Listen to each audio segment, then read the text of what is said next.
Pernah kebayang nggak sih gimana dunia di masa depan? Mungkin ada mobil terbang, kota di bawah laut, atau jangan-jangan robot udah jadi sahabat kita. Nah, gimana kalau semua imajinasi liar itu kita ubah jadi sebuah cerita fiksi ilmiah yang keren? Yuk kita cari tahu caranya. Sering kan, kita punya ide cerita keren di kepala, tapi pas mau mulai nulis, bingung mulainya dari mana? Tenang aja. Ternyata, semua cerita hebat, bahkan fiksi ilmiah sekalipun, itu dibangun dari beberapa elemen dasar yang sama. Mari kita bedah bareng-bareng. Oke, pertama-tama, apa sih yang bikin sebuah cerita itu jadi fiksi ilmiah? Jawabannya ternyata nggak seribet yang kita bayangin loh. Nah, ini dia intinya.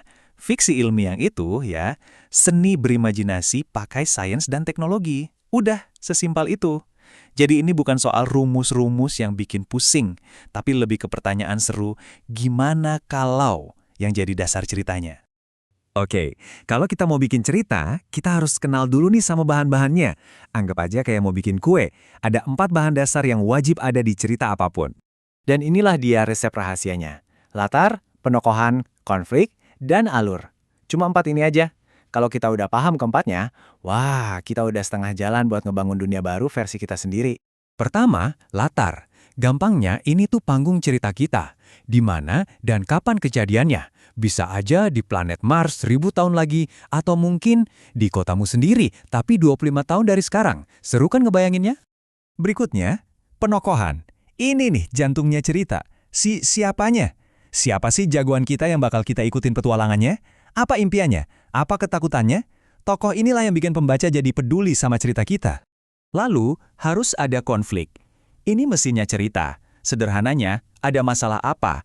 Rintangan apa yang harus dihadapi si jagoan? Ingat ya, cerita tanpa konflik itu ya bukan cerita. Cuma kayak laporan kegiatan sehari-hari aja. Bosan kan? Dan yang terakhir, alur. Anggap aja ini Google Maps-nya cerita kita. Peta perjalanan dari titik A ke titik Z. Gimana sih urutan kejadiannya dari awal, tengah, sampai akhir yang ngebawa si tokoh utama ngelewatin semua masalah tadi. Oke, bahan-bahannya udah siap, resepnya udah di tangan. Sekarang waktunya kita mulai masak. Kita bangun cerita fiksi ilmiah kita sendiri, selangkah demi selangkah. Nah, dari teori, sekarang kita langsung praktek. Tenang, prosesnya gampang banget kok, nggak perlu pusing. Siap? Yuk kita mulai. Caranya simple banget, cuma 4 langkah. Pertama, tentukan dulu tokoh utamanya siapa. Kedua, tentukan latarnya di mana dan kapan. Ketiga, kita rancang alurnya, petualangannya gimana. Dan yang terakhir, yang paling ditunggu-tunggu, ya mulai nulis. Biar gampang, untuk latihan kita coba pakai latar ini ya. Indonesia, 25 tahun dari sekarang. Coba deh, bayangin sejenak. Kota kamu 25 tahun lagi bakal kayak gimana ya? Apa udah ada ojek terbang? Nah, dari situ imajinasinya dimulai. Bagian paling penting itu di langkah ketiga, merancang alur. Sebenarnya gampang, kita cuma perlu jawab 4 pertanyaan ini. Si tokoh utama kenapa, masalahnya apa, gimana dia menyelesaikannya, terus akhirnya gimana. Kalau 4 ini sudah terjawab, selamat, kerangka cerita kamu sudah jadi. Oke, kita udah punya semua peralatannya. Kita udah tahu definisinya, elemen-elemennya, sama langkah-langkahnya. Tapi ada satu bahan rahasia terakhir yang paling penting, yaitu keyakinan kalau kamu bisa melakukannya.